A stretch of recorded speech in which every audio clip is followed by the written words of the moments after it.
یہ واقعہ میں دعائے کمیل میں زیادہ پڑھتا ہوں کہ دو بھائی تھے، ایک بھائی بڑا نیک تھا، ایک بھائی گنہگار تھا۔ تو نیک بھائی بار بار گنہگار کو کہتا ہے کہ کب تک گناہ کرے گا، توبہ کر، مرنا ہے، علی والا ہے۔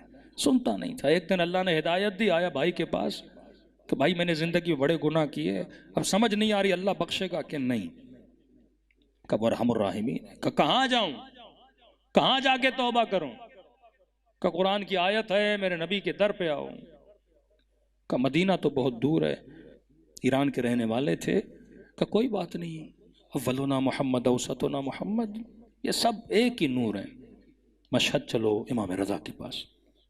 کہتے قافلہ چلا، ابھی نیشاپور سے گزرے تھے، اس کے بھائی کی طبیعت خراب ہو گئی، لمبا سفر، پرانا زمانہ، نیک دعا کرتا رہا، پروردگارا یہاں تک آیا ہے، زندگی دینا، امام کے دربار میں جا کے توبہ مانگے، اللہ کو واسطہ دے امام رضا کا۔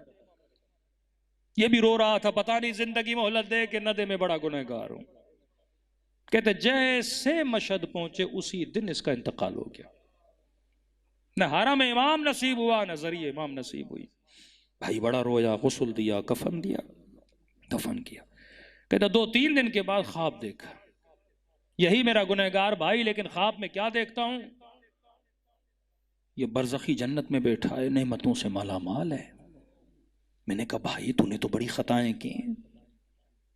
کہ توبہ کی نیت سے جو آیا تھا، کہ مشہد رضا تک پہنچ تو نہیں سکے۔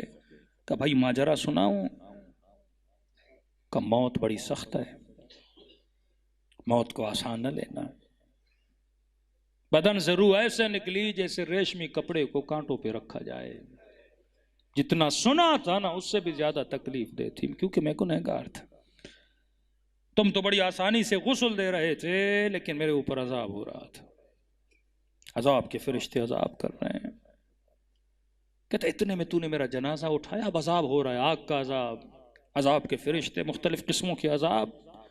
لیکن جیسے جنازہ مولا رضا کے حرم میں آیا، گویا میں جنت میں داخل ہو گیا۔ گویا عذاب کے فرشتوں کو اجازت نہیں تھی کہ آگے بڑھیں۔ پہاڑ آ گئی۔ کہتا جنازہ آگے لے گئے، تم زری کے قریب آئے، میں نے آنکھوں سے دیکھا کہ امام رضا کرسی پہ تشریف فرمائے۔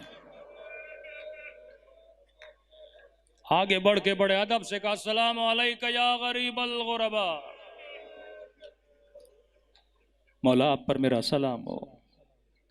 کا جواب تو دیا پر مجھے دیکھا نہیں۔ کہا نا من یمت یرنی، جو بھی مرے گا علی کو دیکھے گا، علی بھی تو تجھے دیکھے نا، مسکرا کر دیکھیں، اہلاً و سہلا بولیں۔ کا چہرہ پھیر دیا، میں سمجھ گیا مولا ناراض ہے، اب سمجھ نہیں آ رہی کیا کروں۔ تم میرے جنازے کو طواف کروا رہے تھے، زیارت کروا رہے تھے، اب پتا تھا جنازہ باہر جائے گا، پھر سے وہی عذاب۔ کہتا اب جرت نہیں ہو رہی آگے بڑھوں۔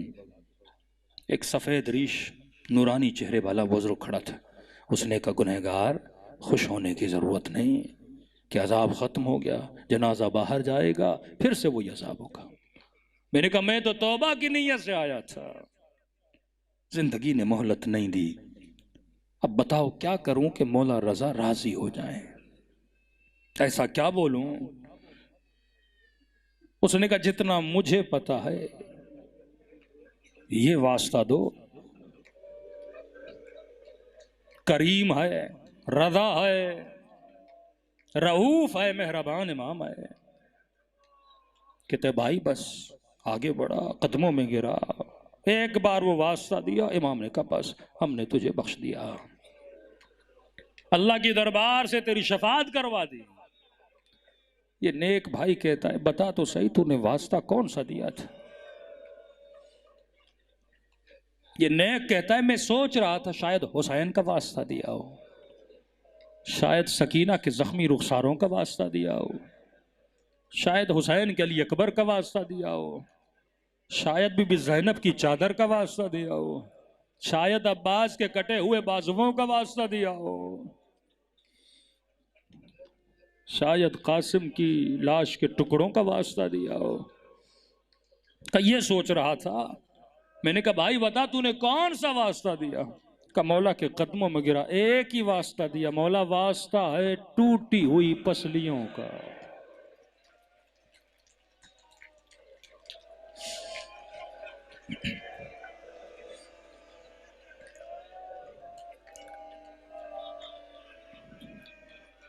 میں نے کل کی مجلس میں پڑھا، امام رضا فرماتے ہیں شیعو چھوٹی چھوٹی باتوں کے لیے ہمیں ہماری دادی کا واسطہ نہ دیا کرو،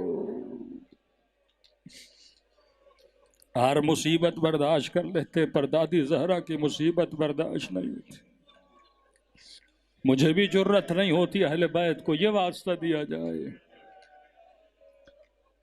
لیکن میں خدا کو حسین کی یتیمی کا واسطہ دیتا ہوں، دلوں کو کربلا لے کر چلے۔